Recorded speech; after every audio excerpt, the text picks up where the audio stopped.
Well, hello everyone. I want to welcome you back and thank all of you who've been watching these little 3-minute videos on Reformed Faith Simplified. And I want to talk this a little while today about the Dutch Reformed Church. And the Dutch Reformed, so during the Reformation and right after the Reformation, you saw Lutherans start to branch out, Episcopalians, different groups came out. The Dutch Reformers, the Dutch church, had a huge impact in theology.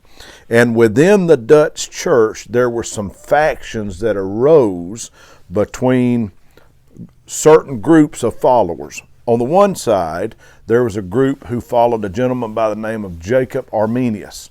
And Jacob Arminius was a Dutch Reformed bishop who had certain issues with some of the doctrines that Calvin was putting forth.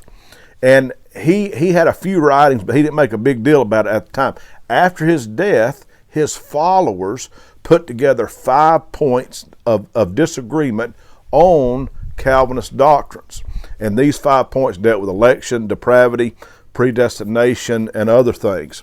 So in response to that, the followers of Calvin in the Dutch Reformed Church met at what's called the Council of Dort, or the Synod of Dort.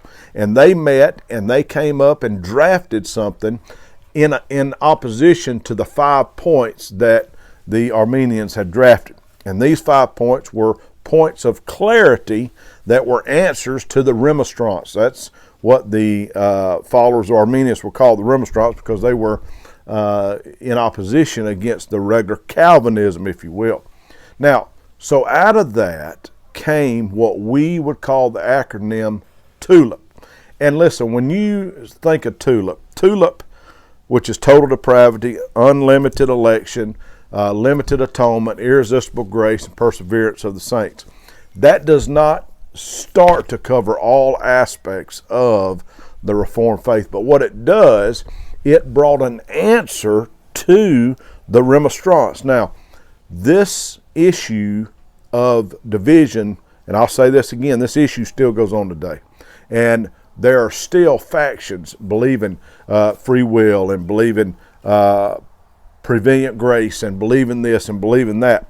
But what the Dutch Reformed Synod did, it firmed up thinking about Reformed theology so that you could put your head around kind of where it was going in a nutshell. And next time we're going to talk a little bit more about what implications that had.